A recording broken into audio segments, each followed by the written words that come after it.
भूकंप क्यों आते हैं? इसका एक कारण ये है कि पृथ्वी की सतह से करीब 100 किलोमीटर नीचे एक क्षेत्र होता है जिसको तरल क्षेत्र बोलते हैं या इसको लिक्विड जोन भी बोलते हैं।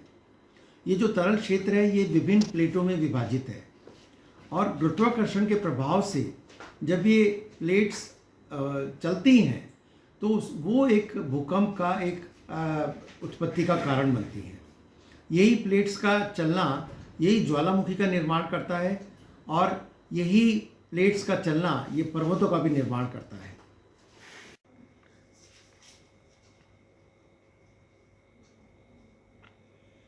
भूकंप के बाद क्या करें?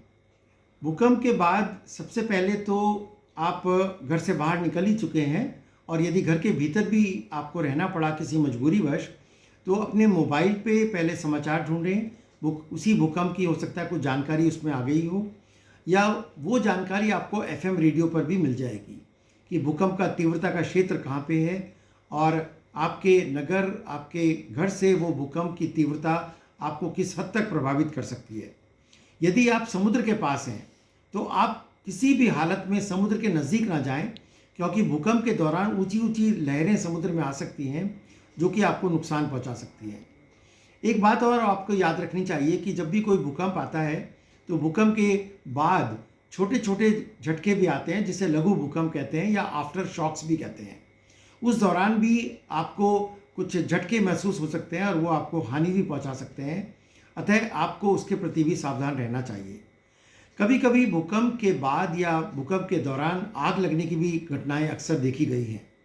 तो यदि ऐसी घटना आपके आसपास हुई हो तो आप अग्निशमन पुलिस को मोबाइल से 100 नंबर डायल करके भी आप पुलिस को तुरंत सूचना दे सकते हैं। यदि भूकंप से आपका घर टूट गया हो तो आप सावधानी पूर्वक घर के भीतर जाकर वहाँ से आवश्यक दवाइयाँ या खाने की वस्तुएं या इसके अतिरिक्त और भी जो ज़रूरी सामान हो वो आप लेकर घर से बाहर आ जाएं और सुरक्षित स्थान पर अपने को और अपने परिवार के सदस्यों को ले जाएं।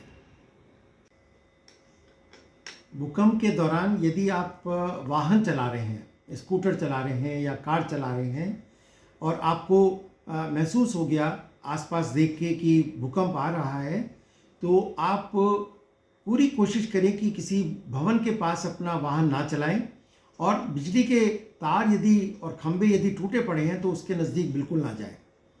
एक बात हमेशा स्मरण रखें कि भूकंप किसी की जान नहीं लेते परंतु जान लेती हैं वो भवन जो भूकंप अवरोधी नहीं बनाए जाते।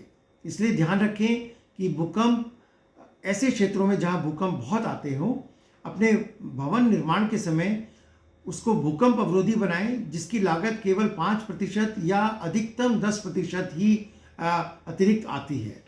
तो आप यदि वो राशि उस समय खर्च कर देंगे तो आप अपने परिवार को में स्वयं भी और अपने सभी सदस्यों को भूकंप के कारण होने वाली मौत से और नुकसान से बचा सकते हैं। अब भूकंप के दौरान क्या करें? भूकंप के दौरान स्वयं को शांत रखें और सबसे पहले घर में जो वृद्ध हैं, महिलाएं हैं और बच्चे हैं उनको आप सुरक्षित रूप से बाहर निकालने की चेष्टा करें।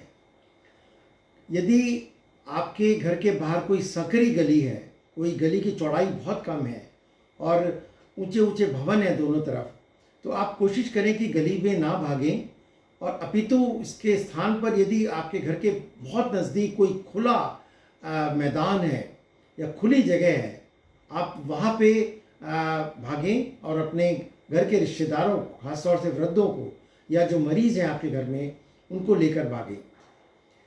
इसके अतिरिक्त कुछ दवाइयाँ अपने साथ यदि आप लेकर जा सकें आप उन दवाइयों को भी लेकर जाएं और कुछ और वस्तुएं जैसे टॉर्च है और इसके अतिरिक्त जो भी सामान आप लेके जा सकें वो आप लेकर जाएं।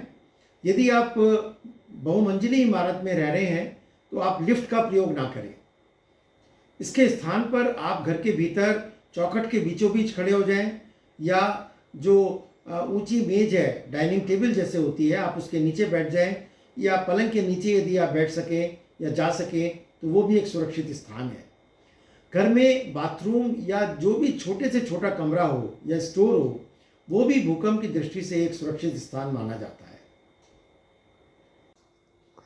अब भूकंप से पहले क्या करें? तो ऐसे स्थान या नगर जहाँ पे भूकंप बहुत ज़्यादा आते हों, तो वहाँ के लोगों को एक तो ये करना चाहिए कि अपने घर की अलमारियों के ऊपर कोई भी भारी सामान ना रखें। अक्सर हम देखते हैं कि अपने घर में अलमारी के ऊपर हम लोग कभी कभी संदूक रख देते हैं लोहे का, और या भरी भरी अटैचियाँ रख देते हैं, या और कुछ नहीं तो रसोई में भी हम लोग अलमारी के ऊपर कई बार मिक्सी रख देते हैं, मामजस्ता रख देते हैं। तो एक तो इस प्रकार का कोई भी भारी सामान हम अलमारियों के ऊपर ना रखें। दूसरा, जो छोटे छोटे बच्चे हैं उनको शीशे की खिड़कियों के पास ना सोने दें, क्योंकि भूकंप में शीशे की खिड़कियां अक्सर टूट जाती हैं और बच्चों को वो हानि पहुंचा सकती हैं। तो दूसरा, भूकंप ऐसे स्थान पर जहां भूकंप बहुत आते रहते हों, घर में टॉर्च या जो प्राथमिक उपचार की जो दवाइयां हैं उनका हमेशा आप प्रबंध रखें, ताकि ज़रूरत के समय उनका उपयोग किया जा सके। और अपने को इसके लिए तत्पर रखें। कभी भूकंप आए तो मैंने जापान में देखा है, वहाँ पे अक्सर ट्रेनिंग करवाते हैं वहाँ की गवर्नमेंट, वृद्धों को, बच्चों को और सभी लोगों को, विद्यार्थियों को स्कूल में अक्सर ट्रेनिंग कराते हैं कि भूकंप के आने से पहले क्या करें और भूकंप के दौरान क्या करें। तो इस प्रकार की ट्रेनिंग भी हमारे यहाँ ऐसे नगरों में होनी चाहिए जहाँ पर भूकंप अक्सर देखे जाते हैं। चंद्र ग्रहण और भूकंप का अगर हम आपस के संबंध की बात करें तो इतिहास में मैंने भी पढ़ा था कि जब एक पक्ष में दो ग्रहण पड़ते हैं तो इस प्रकार की प्राकृतिक विपदाएं अक्सर हो जाती हैं। और इसका उल्लेख महाभारत काल में भी कहा गया है कि द्वापर युग में इस प्रकार एक ऐसी घटना हुई थी जब एक ही पक्ष में सूर्य ग्रहण और चंद्र ग्रहण पड़े थे। और महाभारत के युद्ध से कुछ समय पहले और उससे पहले कुछ दिन तक ये बार बार ऐसी भूकंप जैसी विपदाएं हुई थी। तो उस घटना के अनुसार और या इतिहास की इस घटना का जो उल्लेख इतिहास में किया गया है, हम एक आपस में इनका संबंध एक मान सकते हैं कि आपस में इनका कोई संबंध शायद होगा। इन प्लेट्स में एक एशियन प्लेट होती है और एक प्रशांत महासागर प्लेट होती है। और जो देश इन प्लेट्स के पास होते हैं वहाँ पे सबसे ज़्यादा भूकंप आते हैं।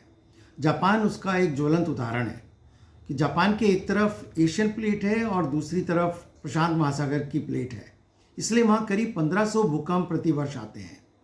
हिमालयन क्षेत्र जो भारत का है वो प्लेट्स के बहुत अधिक नज़दीक है, इसलिए वहाँ पे भूकंप बहुत आते हैं।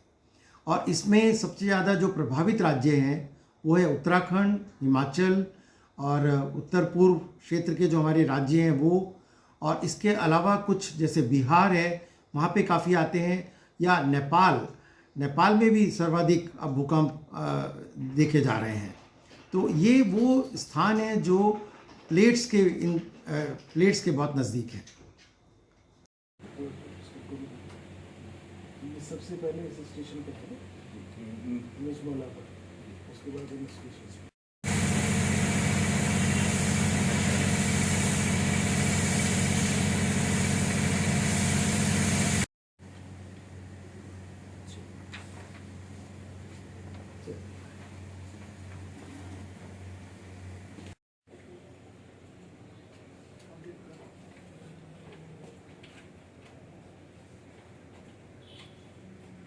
आज रात सुबह 1:57 पर नेपाल में एक अर्थक्वेक आया है जिसका मैग्नीट्यूड 6.1 बता रहे हैं। कुछ एजेंसीज़ ने 5.9 और 5.7 भी दिया है, लेकिन 6 मैग्नीट्यूड एक डैमेजिंग अर्थक्वेक की श्रेणी में आता है।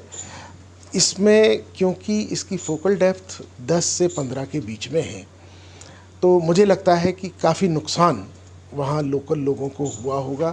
तो कम से कम 20 किलोमीटर बाई 20 किलोमीटर क्षेत्र में तो काफ़ी नुकसान हुआ होगा, जहाँ इंटेंसिटी 8 को भी टच कर सकती है। इंटेंसिटी 8 का मतलब है कि जो वेल बिल्ट स्ट्रक्चर्स हैं उसमें भी क्रैक आ सकते हैं। साधारण मकान में काफ़ी डैमेज हो सकता है।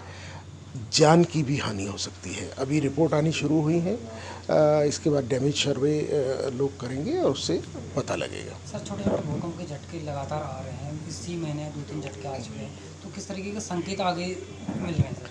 देखिए, वैसे तो हिमालय में काफ़ी अर्थक्वेक आते हैं, लेकिन ये जो 6 तारीख को 3 और 4 मैग्नीट्यूड के बीच में 2 आए, फिर 8 तारीख को 4 मैग्नीट्यूड का आया, इसके बाद भी एक अभी सुबह पिथौरागढ़ में 4.5 मैग्नीट्यूड का आ गया है। तो इनको तो हम खैर इससे कह सकते हैं कि ये फोर शॉक्स और आफ्टर शॉक्स इसी अर्थक्वेक के हैं, क्योंकि 6 मैग्नीट्यूड काफ़ी बड़ा होता है।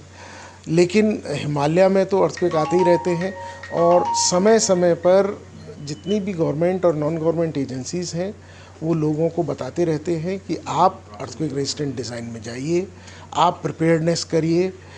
इसमें एक और अच्छी बात हुई है कि अर्थक्वेक अर्ली वार्निंग सिस्टम जो उत्तराखंड गवर्नमेंट ने लगाया हुआ है, उसने भी इसमें वार्निंग दी।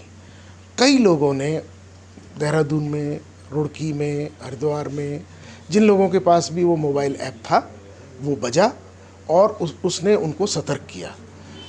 भविष्य में अगर ऐसा कोई डैमेजिंग अर्थक्वेक आता है तो earthquake early warning system early warning देगा, और लीड टाइम अगर अच्छा है तो जान माल के नुकसान की संभावना को ये कम कर सकता है। सर, आईटी किस तरीके का काम कर रहा है भूकंप पे, क्योंकि जिस तरीके से हिमालय क्षेत्र को उसमें रखा गया है, 4-5 में रखा गया है, तो उसमें आप किस तरीके का काम करेंगे? जब भूकंप का कोई बड़ा झटका है तो उसमें नुकसान कम हो।